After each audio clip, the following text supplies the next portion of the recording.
She's a little blustery today, so I'll probably be gagging on smoke. A little bit of pine, a little bit of birch, some fir, 2x8s, some 2x4s. I'm building a office, base camp cabin, kind of a unit here. I'm kind of cheating. I've always dreamed of building a cabin, and I'm making it happen. It's right outside my house. But if you see these tamarack poles way in the distance, not these close ones here, but they've been dead and limbless for my whole life, or as long as I can remember, and cut a bunch of them down. Had a local guy with an old mill, like a 100-year-old mill that his grandpa had. He milled them in half, and so I'm going to make a mock log cabin out of it. I'm pretty excited. So yeah, it's kind of my I'm building a pretty sweet fort. Basically what I'm doing. And another addition, thanks to many people, the Lord in particular has blessed us, and we're able to hire Gene Meyer from Amory, Wisconsin to come out here and build this patio for us. It was something that I could have done, but yeah, that was kind of hard. It's been hard for me to, I've always been, you know, just growing up on a farm, you're always like real self-sufficient, and you generally don't like spend money on yourselves, and you do everything yourself. But this is something I'm glad I hired somebody to do, for sure. He came in with a crew of a bunch of young bucks and leveled this all out. We've got such a beautiful spot in our family. We have a lot of campfires, and yeah, I'm really excited to yeah, hang out with friends, family, do a little grilling. And so my about to start on fire here. My cabin's just yeah, 15 yards away, so it's kind of cool. Anyways, I'm going to share a story today. A dull sheep hunt that I had actually just this fall. So as I film this now, we're nearing Christmas, so Merry Christmas to everyone. Yeah, I almost cringe when people tell me Happy Holidays, and so I think as Christ followers, I make a point to never say holidays, Merry Christmas. Yeah, we can't shy away from that. That's one of many battles that we need to stick with. So, but this hunt took place this fall. I actually had a fella from New Mexico that I was scheduled to guide, and last minute he was like on his way up to fly to Alaska, and he lost vision in his eye, and he ended up staying home. So through a course of events, I ended up guiding a gentleman from New York by the name of Whitney, I think is his name. He just goes by Whit. And so get out, you know, first met him, and he just seemed like a real nice, genuine guy. And with Whit and I was our packer. His name is Greg. We call him Sugar, or I do anyway, because he, from Vermont, he's a sugar maker, and so he's always talking about being in the sugar woods, and so everything was sugar. And he calls it sugaring rather than like gathering maple syrup. Apparently in their country anyway, well, you're a sugar maker ultimately, but because if you boil down maple sap far enough, you'll get to basically pure sugar, and that's what maple sugar is. Interesting, Teddy Roosevelt, I was reading about him, that was like a big thing that they took along as survival, is just pure maple sugar. And he said the only type of sugar that man should eat was maple sugar. Apparently he recognized that it doesn't spike your glycemic index as much as you know, like cane sugar. So it yeah, more prolonged benefit, a lot more healthy for you. And I've made a little bit of maple syrup myself. Getting off topic here, but it's a pretty cool deal. So around here we've got a fair number of maple trees and stuff. And yeah, the biggest disaster I had the first time I made it one quick story. The first time I made it, I like thought my kids were pretty young, and I thought this was going to be a great project for my kids. Got this evaporator, I rig it all up. It was totally a jerry-rig deal, but I was pretty proud of myself. I get a bunch of sap boiled down for like a week, and then I bring it into the house. And every book that I'd read said not to do that, but I figured I could do it. And I'm sitting there boiling this sap down on our kitchen stove, and my stepdaughter was showing us this picture, and I'd been watching this for like a half an hour. And my stepdaughter holds up this picture she drew. I think it was a wolf. And I'm like, oh man, that's really good. And I go up there to look at it. And about that time, this syrup boils. If you've ever done it, you know what I'm talking about. It'll just like erupt, like instantaneously. And it did that. And we had syrup all over, like down on the floor. It was in the oven, behind the oven. And I mean, my wife, like, I don't remember her laughing, but she handled it like a trooper. I mean, she was there helping me, and it was like, that was a pretty humbling experience. I realized, man, I've got an amazing woman, because I would have not handled it nearly as well as she did. So from then on, I always did it out in the garage. But anyways, we got Greg Sugar as our packer, and Greg's just an easygoing guy, doesn't get too wound up, doesn't get too frustrated. Doesn't really show a whole lot of emotion. He's just pretty even-keeled dude. And so we set out from this spot we called Flap Strip. I've hunted there probably a dozen, maybe 15 times. Probably taken 10 rams out of that camp. So I know the country really, really well. So we start out, and we saw a couple of young rams first day, kind of up in this drainage where I'd had a hunter take a ram the year before, so that was kind of one of the first spots we were going to hit. And saw some young rams, some lambs and ewes, and so we got out of there and kind of did our loop. This kind of what I find is you get these sheep, and they're all different areas, but you'll get like at a let's say maybe let's call it a 50 to 100 square miles, and every area is different, every band of sheep. It all depends what their country is like. But these sheep will have like a home range that they'll generally kind of work.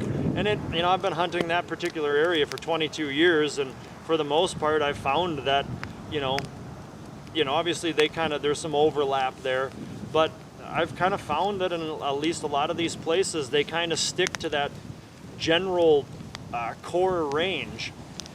And maybe just topography and whatever else kind of causes that, but I suppose it just passed along generation to generation. The group of rams, they just kind of learn that they get to know the country, they know what to look for, they know what to expect, and they recognize things that are out of order, so they kind of stay in their same country, much like a deer or any animal. And so we did this 5-day loop, and we came back kind of to where we had started, and we didn't see, sorry about that, we didn't see a whole lot of sheep. Saskatchewan, I got a Canuck calling me. I'll have to call him back. Actually, I was scheduled for a meeting, for a speaking gig. I guess it's just gonna have to wait.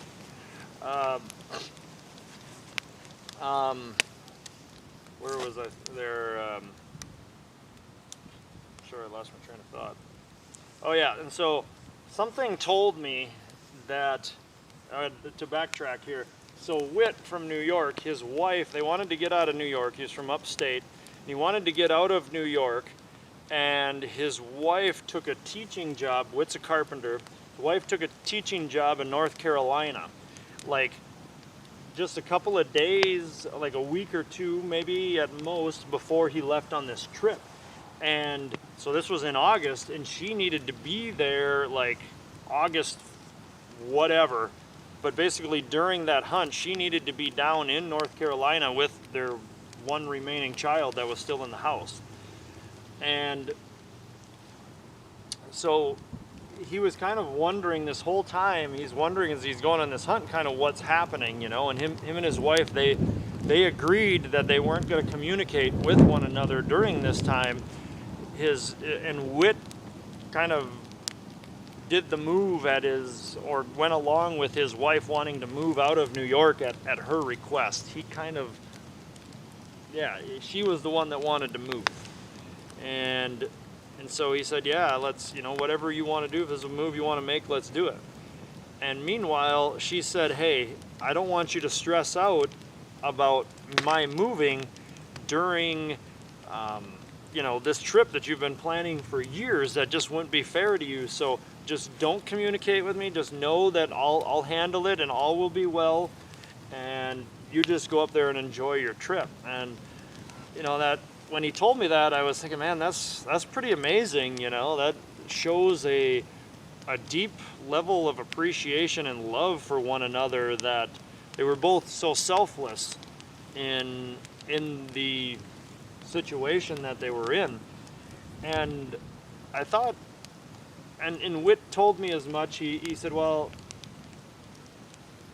it showed a level of maturity, I think, or understanding of, and also a level of appreciation for the wilderness experience that he was, hoping for and looking for, that he recognized that if I'm thinking about home and my wife and all those things, I'm not going to appreciate my time here in the Brooks Range, and being in the majestic mountains. And Whit had contacted me about the hunt, from seeing my videos. So, and he said, I just, what struck him and what he wanted to experience is like just what the people, my hunters, and I suppose probably me too, but just how much the wilderness experience means, and probably to some degree is just how, like everybody says, you got to experience it for yourself, because it's going to be different for everybody. And him and his wife didn't want him to be slighted in that regard, of whatever that wilderness experience would mean to him or how it would impact him. So anyways, we go back into the country that I had already hunted once before, that spot that we hunted the first day. There's just a lot of nooks and crannies in there that's pretty hard to really cover them all. You got to spend a lot of time to do it, and the timing was just right. I said, let's get up there early in the morning. We'll sit in this one spot in glass, and if you stay there long enough, you get there at the right time. Generally speaking, if there's whatever sheep are in all those little folds, they'll pop up over one of them, and you'll get an eyeball on them without having to physically walk up in all the country, which would take a day. So Whit and I took off early from our spike camp. So we just had camp on our back for 5 days, so we're totally out of food. This is our last day, and we go up one direction, then Sugar goes up on this one saddle the other direction from camp, and then he was going to glass in a different direction. And then if he saw some rams, he would hang up a game bag, give us a signal, and we'd come back to him. And so we go hiking and get up to where we're going to set up, and I don't even think we got to where we wanted to set up, and we spotted some rams, and right away saw one that was clearly legal. And so we put a move on them, and they kind of started heading away from us, and they ended up bedding down. And so we got to within, I want to say it was about 500 yards, and they were bedded on this outcrop, and there was really no way to get any closer without them seeing us. We were in a good position, the wind was right, and so we just hung tight. The one thing that made me a little bit nervous, we had these two young rams actually come by while we were there, and they walked right past us, just the other side of this rock that we were hiding behind. And I was a little nervous that they might get our wind or see something, and blow the deal, but they just kind of passed on through. It was no big deal. So we laid there for probably an hour or two until they fed, or they left. They kind of started to wrap their way around the mountain, and we followed behind them, and we ended up getting kind of bluffed out, and we didn't get to him soon enough. The big ram had led the charge, and he had kind of already wrapped around the next little spur or ridge, and it was steep. There was no way to pass by. And so I'm like, well, we got to try this, because if this works, we should have them. But if not, I don't know. We just got to try it. And it was pretty sketchy. And Whit is in his, oh, I would guess Whit about 50 years old. I don't just remember. He probably told me, but about 50. Nah, no, he wasn't that. He was like 46. But he was in pretty good shape, pretty nimble. And he did good. There was a couple of times, I remember I filmed it with my GoPro now that I think of it. There's going to be some pretty darn good footage. And we made it up there, and I'm like, okay, we should be pretty good. I've never been, in that exact spot, so I didn't know, the exact lay of the land, but I figured we were gonna get on them. And sure enough, we peek over the ridge, and I don't remember how many rams there was. I think there was like 5 or something, and then a couple more those 2 young rams joined in. But yeah, we had them, I think it was less than 200 yards. And Whit shot the ram, and I don't just remember if he hit it the first time or he missed, but the ram kind of ran towards us, and Whit put another bullet into him. And all this took a fair bit of time. Probably from the time we, spotted the ram, we shot him, it was probably three, maybe 4 hours. I mean, we sat there and we waited for at least an hour. But I mean, we had to climb up on the mountain and make the move and all that good stuff. So it's about like 11 o'clock, noon, something like that at this time. And we'd made a deal with Sugar that, if we shot 2 times, that meant, after we would shot a ram, if we shot twice, that would mean come on along, and just to give him an idea of where we were, assuming we got one.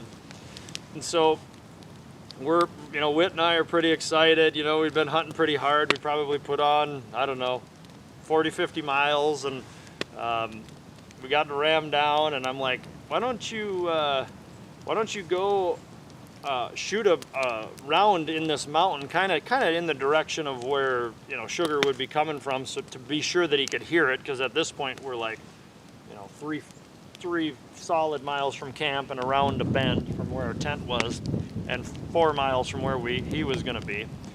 And I figured he probably saw us take off after those rams, but I didn't know. I kind of didn't figure that he would follow. I figured he'd maybe follow, but he wouldn't get too close, So Whit fires a shot into this mountain, and then all of a sudden we hear a voice. And I look at Whit, and I'm like, what the heck was that? And I couldn't tell where it came from. And I'm like, that sounded like Sugar, like Greg.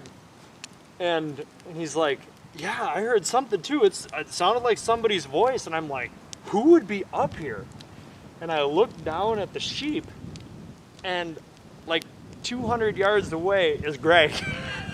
And I mean, this is immediately after we shot. So Greg actually saw us going up into this valley. He saw us heading up in this direction, and so he just started hiking up. So the whole time that we're sitting there hiding behind this rock, trying to be all stealthy and keep those rams from seeing us and smelling us and everything else, Greg's just marching right up the bottom, like out for a Sunday stroll. And so he heard the first shot, and then he goes, well, I saw a couple of the young rams. And so, when I heard the shot, I figured that there must have been another ram. And so I just poked my head around the corner. Well, then the next thing I know, I hear another shot, and then I see the ram rolling down. So Greg was only like 400 yards below the rams when we shot. If we'd have dilly-dallied or waited any longer, he'd have walked around the corner and they'd have seen him and they'd have boogered out. I mean, yeah, it was just amazing that it worked out so well. I was like, dude, don't ever assume that we're anywhere like that again, because that could have went south really fast. But so we butchered up the ram, and then we packed it back to, I guess, our spike camp, and then we must have stayed there. Oh yeah, and then we contacted Matt and Emily, and then they flew in. And it was kind of a sweet deal. They arrived back at our spike camp about the time we did, 5 o'clock as I recall, and they brought us some food because we were totally out of food, and took the sheep right away, which was really, really handy. We're all on cloud 9, and then we only had like 2 or 3 miles to walk back to our original airstrip, and where our base camp was, and we had other food and stuff there. And so then the plan was we were just going to hunt caribou from there. So we get back there, and it seems like we had a little bit of weather. I think we had some snow. And one thing that I did we saw a fair number of caribou around, actually some really nice bulls as we were sheep hunting. And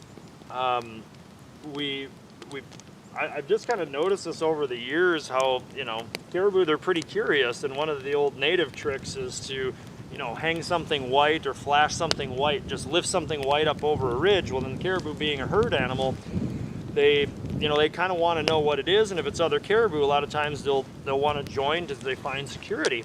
And so we hung out a couple of compactor bags in willow bushes nearby camp, one on either side, so it kind of moves around a little bit with a little bit of wind. And these caribou were kind of coming in. Every morning we'd wake up to a herd of caribou. I think it was kind of the same herd most of the time, but we'd wake up to this herd of caribou bedded like 400 yards from camp. And there was one decent bull, but we were kind of just holding out to see what we would find. Whit said, you know, he goes, I'd like a good one, but he goes, if it doesn't happen, I'm not worried about it. And so we kind of used that as our decoy, if you will, and it worked. And then I think it was about our last day, and it was snowing. We couldn't see very well. I remember snowing. I don't think there was very good visibility, and I think it was two bulls kind of cruised on through camp. And we didn't have to go too far.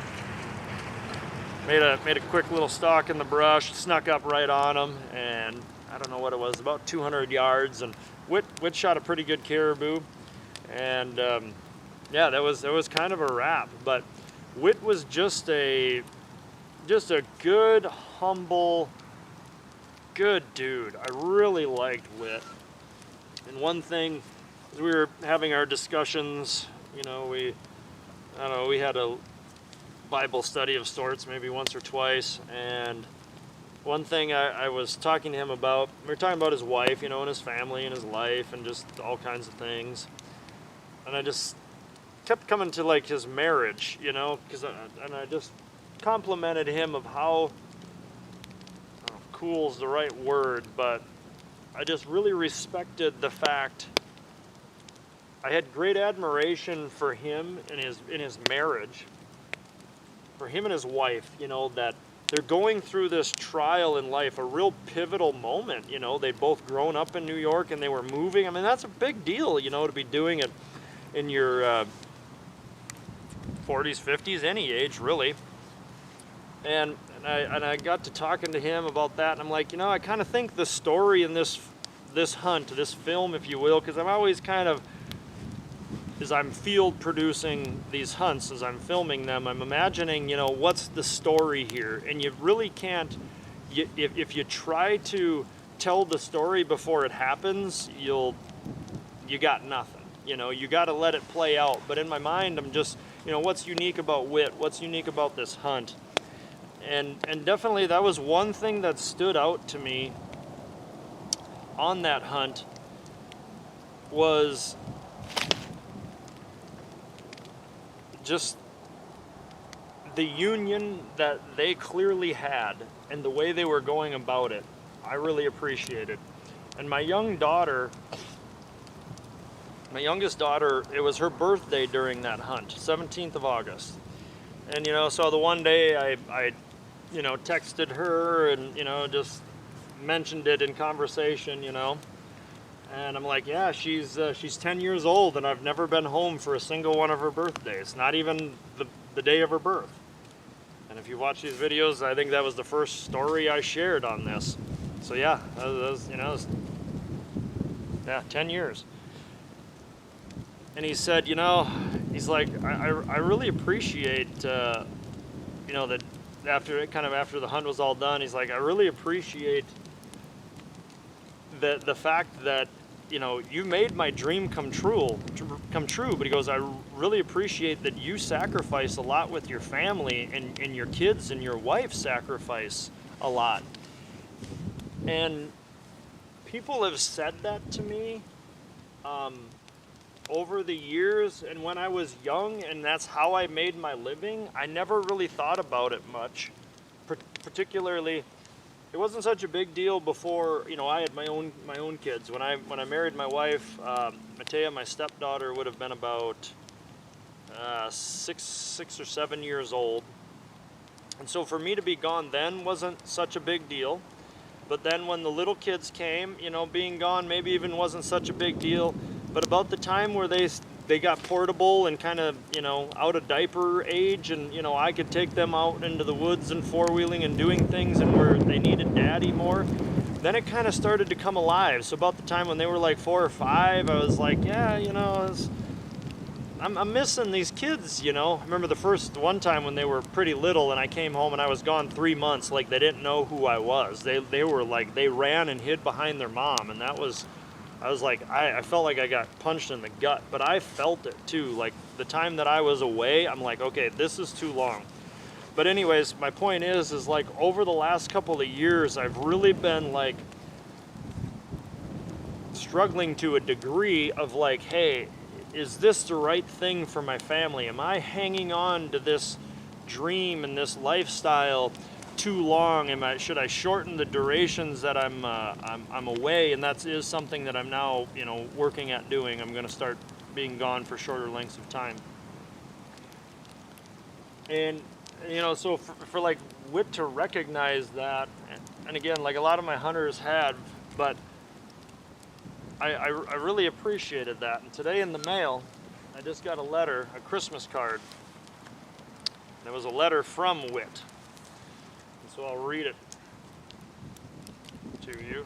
A Christmas card, and there was a check for $500 in it. And actually kind of almost brought a tear to my eye when I read this letter. Billy, thank you for making my dream sheep hunt such a memorable experience. It was a pleasure meeting you and an honor to have hunted with an Alaskan legend. A little bit of flattery always gets you a long way. I appreciate that, Whit, but yeah, that, I definitely wouldn't go that far.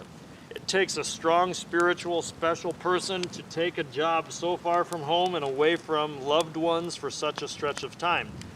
I said to you in the mountains that I appreciated the sacrifice you and your family made to help fulfill my dreams. I've put extra hours at work to give back to you and your family a gift to do something fun together during your off-season of guiding. And he says, please forward my cell to Greg, aka Sugar, because he wanted some pictures. But just ended it simply and kind of Whit style. Thanks, Whit. I like that. You know, I'm kind of like maybe over dramatic sometimes. You can probably tell by the lengths of my videos, and you know, I try to use fancy words. I'm kind of trying to stay, maybe try to float away from that. But one thing I have noticed in writing is there is like a perfect word for everything. So a lot of these words I use the thesaurus a fair bit, so it's not like I necessarily know them, but or use them in everyday language, but sometimes there's just the right word. But I guess my point is I can be kind of superfluous. Anytime I see a word that I don't know what it is, I've always had to look it up and I want to know it. But superfluous is one that we just looked up with the kids. It means extra or above and beyond, a little bit extra. My daughter was talking about how someone that we met was extra. They were kind of like over the top and kind of just talking to us, you know, kind of constantly, and we were trying to watch something. But anyways, but yeah, Whit's just a simple dude. I really liked him. And the book of Mark, I think I've quoted this before, but this is just I don't know, this is just kind of one that I keep coming back to. Mark chapter 10, verses 6 through 8. But from the beginning of creation, God made them male and female. For this reason, a man should leave his father and mother and be joined to his wife. So he's to, you know, separate himself from his past, from those who raised him, and then when you get married, that's a pivotal time. Okay, you move forward with your wife, and the two shall become one flesh. So they are no longer two, but one flesh. And I just think that was such a testament to the bond of marriage, the sacrament of marriage, the way Whit and his wife handled it. And that story is kind of I feel like it was just kind of a perfect one for me now, and what I'm going through, and in the transitionary time that I'm in. And it's also part of the reason why I haven't posted any Trust the Guide videos. It's been probably about 6 months. A lot of things have changed, a lot of things have happened, many of which are very good. Big thing was, like, for me, the month of July before I leave, I'm busy because I'm trying to, tie up all the loose ends before I leave for the fall, and then I go about my fall hunts. I had COVID, during the fall while I was hunting. I'll share that story again. I mean, that didn't really have a huge effect on me not doing these videos, but it's kind of an interesting thing of just all the things that just kind of happen in 6 months. A lot of life happens. And just trying to put videos out. I've got 4 new videos that I'm coming out with. Hit a snag with those because of COVID, and just a lot of moving parts. But one thing that I have found with doing this, because I basically started this about a year ago, Trust the Guide that is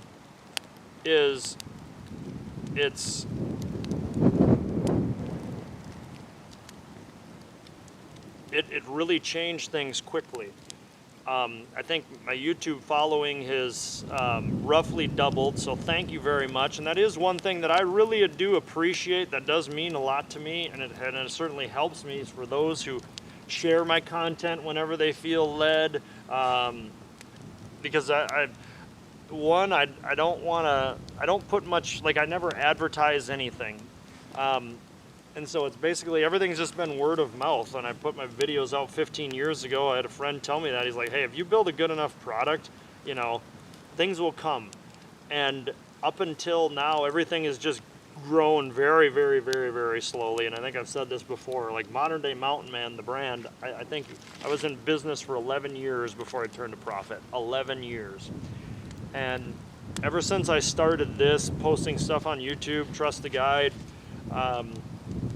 I mean, the response, for me, it's overwhelming. I mean, I've got, as I write this, I don't know, less than 40,000 subscribers, or as I tell the story, less than 40,000 subscribers, so pretty small. But for a small country kid, it's been pretty good. The most, really good, But it, like, for me to adapt to, to change, to harness that from an administrative and a business standpoint, that's been challenging. I've gotten letters from guys that have, telling me how they had a gun in their mouth, and, some message resonated with them. I mean, that's how do you,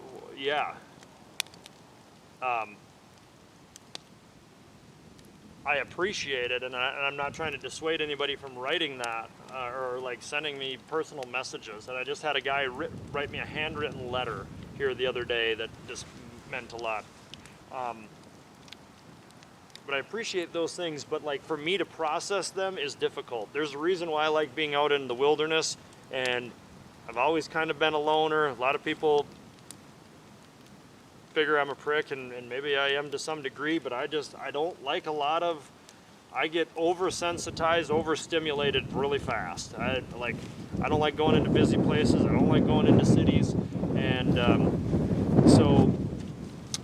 it's just kind of it's been a transition here. It's been hard for me to transition into this. I recognize that I figured there was a lot of people seeking and a lot of need out there, and there definitely is. And it's rewarding and fulfilling to, get messages. 90+% of the messages that I get are very positive, and people that are just appreciative, and I love that. And I think to a degree I got maybe a little bit sidetracked with that, and I put like so much focus into my ministry, and I'm going and speaking a lot more places. Like already this fall, I've spoke at a few, which normally fall time I wouldn't do that. It would be mainly winter and spring. So I'm busier doing that, and that's been great. I really much prefer to do these in person and talk to people in person. It's a lot more enjoyable for me, and I feel it's easier to connect. But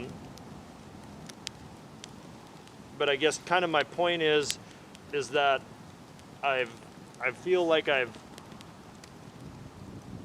maybe taken some of the focus off of my responsibility as a husband first and foremost, and as a father, with all the things that have been going on, because you know, my business is growing and the number of people that I'm reaching is growing, and I kind of needed to reel that back. So that's part of the reason why you haven't seen me in a while. And so I don't know, you know, I'm just going to kind of take this just one message at a time. You know, the beauty of, you know, the way this is set up is you can come and watch it anytime. But yeah, I guess I would love for it to be a weekly thing, but I just don't think that's what it's going to be right now. And one thing that I will say is, I've got a question, because my wife and I were talking about this. You know, we looked back at the last couple of years, like, I'd be curious to know, how much has COVID changed your thought process? You know, like when you see the things that are going out on the world, and, you know, I mean, because I know for my wife and I, it's really like,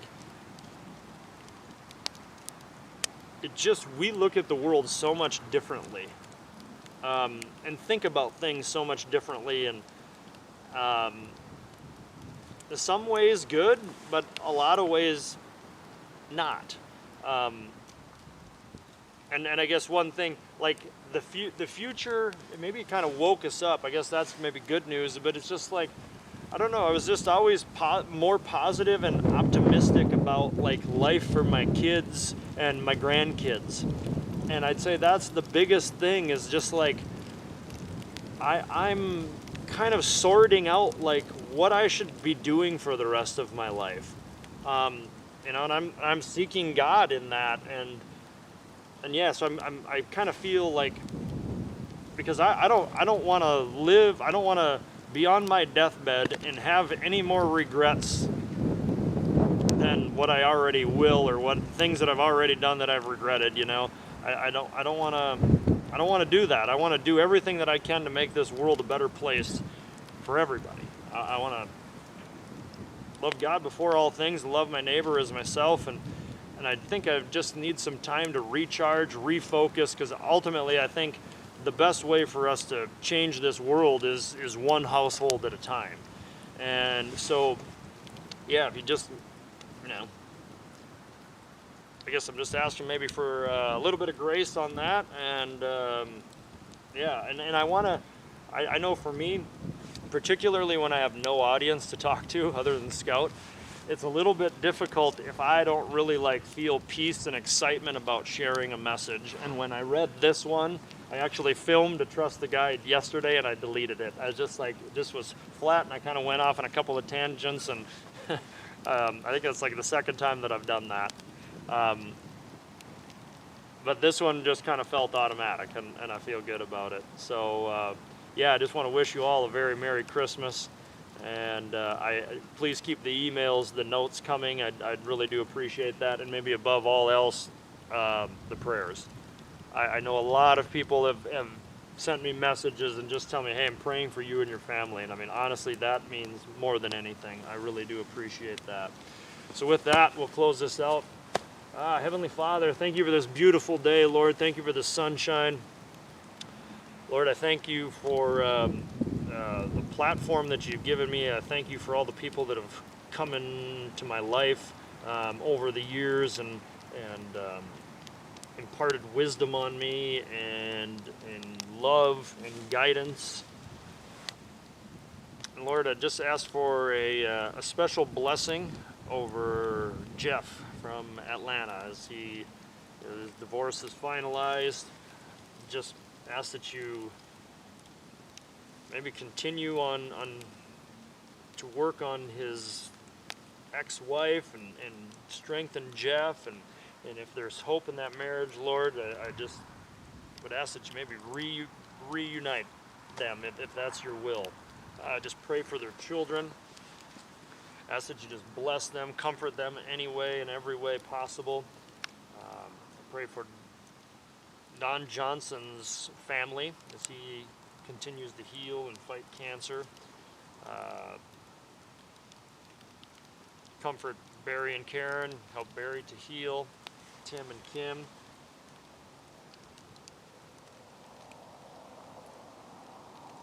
ask for a blessing over Joe and Penny, and Kurt, and my sister Angie as well. Lord, I implore you to embolden and strengthen and